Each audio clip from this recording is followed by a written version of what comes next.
బిల్డింగులు ఇలాంటివి కావండి. అటతో చేసినవి కాదు, ఐస్తో చేసిన ఇల్లులు కావు. కానీ మ్యాన్షన్స్ ఎక్కడ? మహామహిమ గల ఆ పరలోకమందు. If it were not so I would have told you. ఇవి కాకపోతే, అక్కడ లేకపోతే నేను చెప్పి ఉంది, నువ్వు చెప్పలేదు కదా. కాబట్టి I go to prepare a place for you. ఆ మ్యాన్షన్స్లో మీకు స్థలము సిద్ధపరిచే వెళ్ళుచూ ఉన్నాను. అబ్బాయి ఎంత బాగుంటుందో, ఎంత పెద్దదో, ఎంత మహిమతో ఉంటుందో, అక్కడ ఏమేమి ఉంటాయో, అక్కడ ఎవరెవరు ఉంటారో, మనం ఒక్కొక్కరమే ఉంటామా, అందరం ఉంటామా? ఎరగము నా ప్రియులరా. నేను వెళ్ళి మీకు స్థలము సిద్ధపరిచిన ఎడల నేనుండు స్థలములో మీరును ఉండులాగున మరల వచ్చి నా యొద్ద ఉండుటకు మిమ్మల్ని తీసుకొని పోదును. ఇప్పుడు యేసుక్రీస్తు ప్రభు రెండవ మారు ఎందుకు వస్తున్నారు?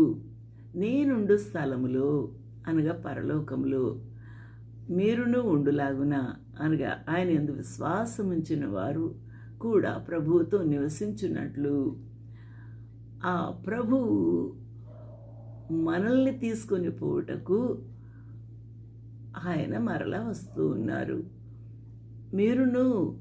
నేనుండు స్థలంలో మీరును ఉండులాగున మరల వచ్చి నా యొద్ద ఉండుటకు మిమ్మును తీసుకొని పోదును.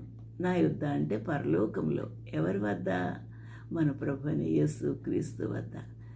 ఇప్పుడు ఈ శిష్యులు బెంగపడిపోతున్నారు. మా వద్ద నుండి తీసుకెళ్ళిపోయారు, ఆకాశంలోంచి వెళ్ళిపోయాడు మేఘాల మీద. ఇప్పుడు ఎలాగా అంటే ప్రభు అంటున్నాడు, నా యొద్ద ఉండుటకు నేను మరలా వచ్చి మిమ్మల్ని తీసుకొని పోదునని యోహాను సువార్త 14లో ఆయన సజీవుడిగా ఉన్నప్పుడే వారితో చెప్పాడు. ఈ మాట వారు గుర్తుంచుకోలేదు. కాబట్టి if I go and prepare a place for you, I will come again. It is very very important to note. ఎందుకు వస్తారు? అండ్ రిసీవ్ యూ, మిమ్మల్ని నేను అక్కడికి అంగీకరించుటకు, తీసుకుని వెళ్ళుటకు. Unto myself, to receive unto myself, నా వద్ద ఉండుటకు.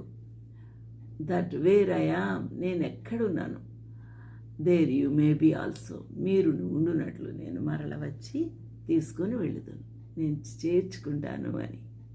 ఎంత బాగుందండి. నేను వెళ్ళుచున్న స్థలం నాకు మార్గం మీకు తెలియనని చెప్పాను. ఆ మార్గం నేను ముందే చెప్పాను మీకు. ఆ మార్గమే సత్యము